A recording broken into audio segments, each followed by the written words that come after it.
First of all, thanks to everybody for coming out in not the greatest of weather, and I want to apologize for that because I did not assign weather responsibilities to anybody, so that was a slip up on my part. But I'm Brad Chambers, the director of the Division of Parks and Recreation here, and it's my pleasure to be here for my first ribbon cutting, my first experience like this, so I'm excited about that, here at the reopening and rededication of the Jacobson Dog Park.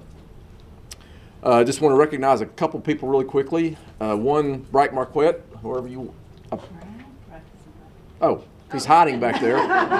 But thanks for coming out and supporting this. Parks Advisory Board member. Got a couple of Parks Advisory Board members standing up here, as well as council members, Vice Mayor Gorton and Council Member Scutchfield. So thanks for you guys being here as well. And that's really all I have to say, other than this dog park actually began its life in 1991 as a dog run, and then it has expanded times over the years.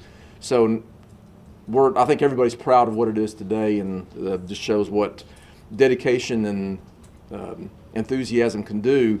And that leads me to thanks to the Friends of the Dog Park, because I think you guys are a big component and a big reason why this is what it is today. Many of us remember when this was the dog park, and there was a lot of mud, and it is now gorgeous, and it's 2 paddocks. And I first want to thank all of our friends at Parks, because once the money was allocated for this, the Parks folks are the ones who made it happen.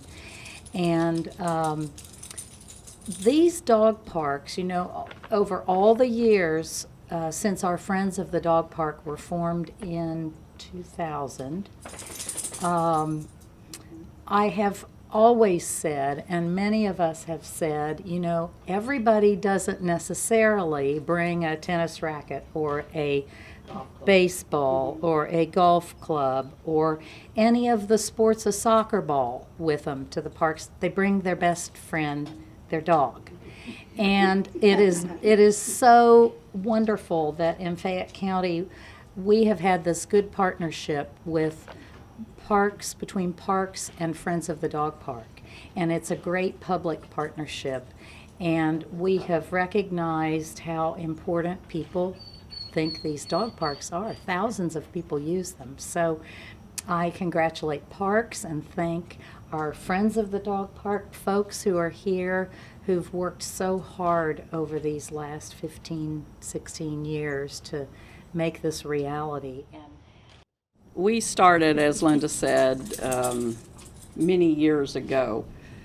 We actually started before that. Several of us started individually, and then we formed the group. This is Miranda, Tiffany, the one with the pink cast. You'll know her every year because she'll have some sort of cast. From agility. And being clumsy a little bit. Shannon Hutchinson and Sally Dott and Linda. And we are the ones who have stuck with it since 2000, or 1999, I guess. And it began with Shannon over here in 9/10 of an acre is what this was. And Miranda. I'm sorry, Miranda.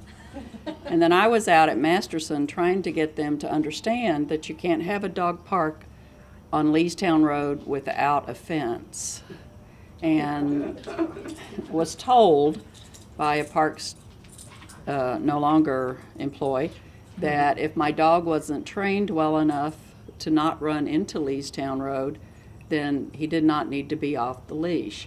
Everybody here who has a dog that's trained well enough not to chase a squirrel when they see it, raise your hand. That doesn't happen. So it took fighting on our part and cooperation and having a wonderful person on the council who talked to our then mayor, Pam Miller, who gave us some seed money, our matching money. We matched it, and that was $25,000. We matched it, and then we raised how much, ladies? over $100,000. 30,000 over the years. So, and it's all gone back. Every penny of it has gone back into the dog parks. And it's been fun. It's been frustrating. But more than anything, it's really been rewarding to know that we did this along with parks, and they've been wonderful to work with.